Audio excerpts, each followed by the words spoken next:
A5, right? So solubility problem. I think there's a lot of conceptual things with solubility that people kind of struggle with in terms of like how to set up ice tables and how to think about them. But we'll talk our way through this right here, right? So we're talking about silver carbonate, Ag2CO3, sparingly soluble in water, right? It's not really soluble. Most silver salts aren't really soluble.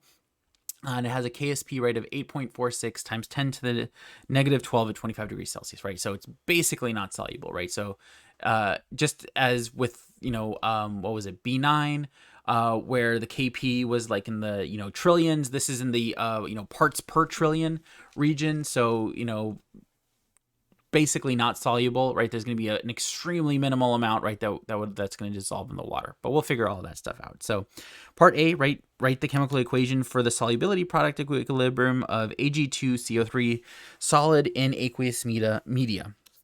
Right, so all I'm asking is just to write out what the dissolution reaction is. So in this case, right, we have Ag2CO3 solid, and that's going to be in equilibrium to form 2 moles of Ag plus aqueous plus 1 mole of carbonate ion, right, which is CO3 2 minus aqueous, right? And so that right there is the reaction.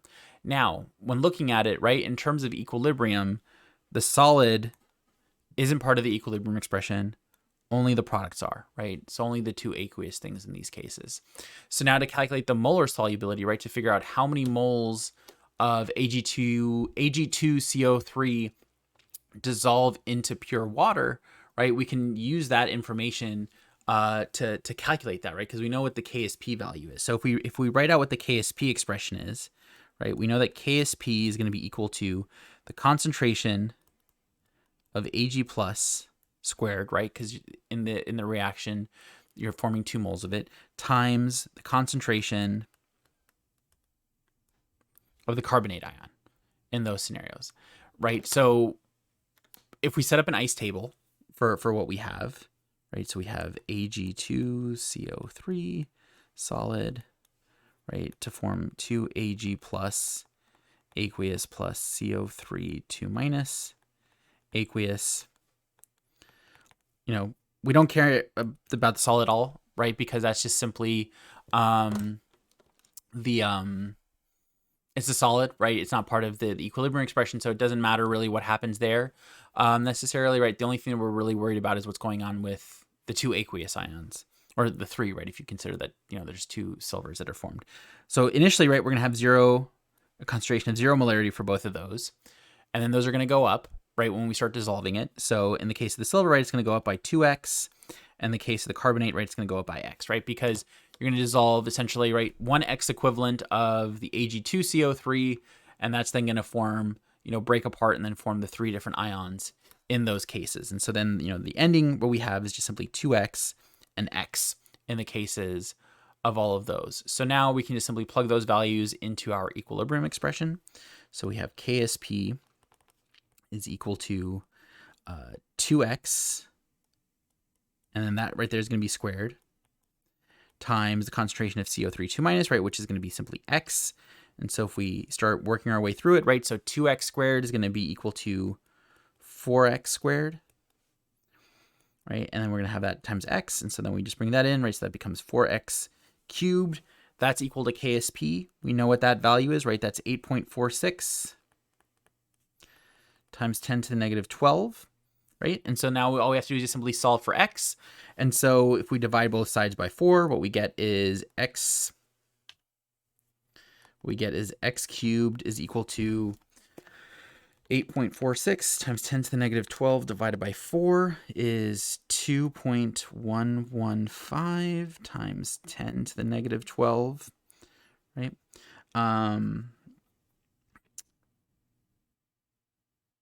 And so then the cube root of that, right, x is equal to 1 over, so we just simply take the 2.115 to the power of 1 over 3, and what we get is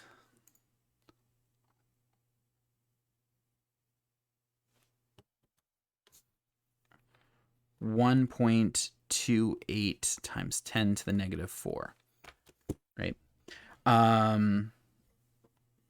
in this case, right? And so that's, comes out to the molarity, right? And so that is then, right, and because X directly relates to silver carbonate, right, you're going to only dissolve, right? That's what the molar solubility is in that case, right, is going to be directly equal to the X value in those cases. So that's how you calculate the molar solubility, right? It's just use an ice table, right? You set up your K expression.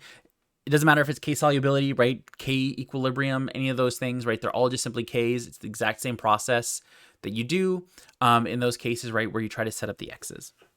So then in part C, right, what we're looking at here is now a problem where we have the common ion effect. So in this case now, we are already going to start off with some silver ions present in the solution. And because there's already some silver ions present in the solution, that's going to impact what the molar solubility is if we add more silver carbonate to the system. And so now, again, right, we just simply set up our ice table, right? So we have the reaction Ag2CO3 solid is in equilibrium to form 2Ag plus aqueous plus CO3 2 minus aqueous. And so initially, right, we start off with, 0.20 moles of Ag plus already in solution, right? Because silver nitrate's going to completely dissolve in that case, right? So all nitrate salts are completely soluble in aqueous media.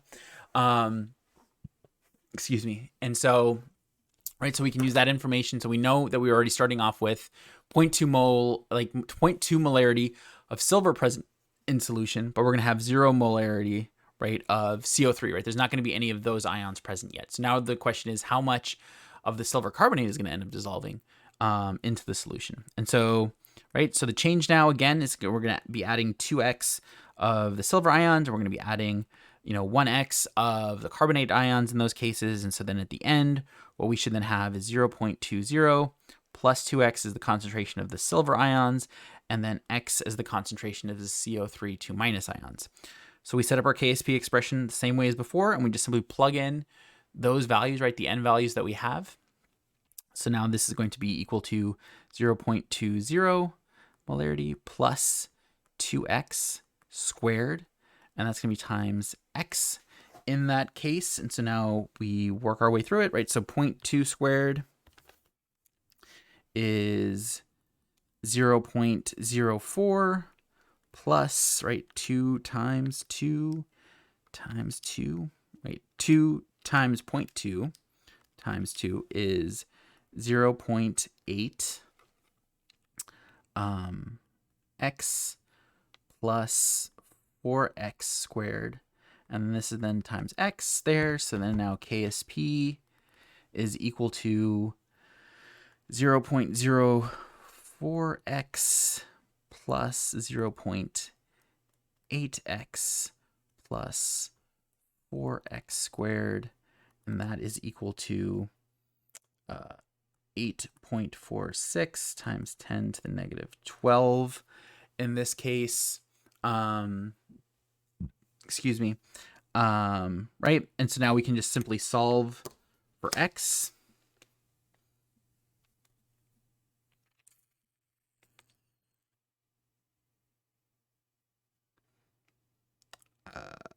Math solver. Right, so we have 4x squared plus 0.8x. Wait, no, sorry, 4x cubed. Right, so this becomes x squared and this becomes x cubed. 4x to the power of 3 plus 0.8x squared plus 0.04x minus 8.46 times 10 to the negative 12. So we solve this.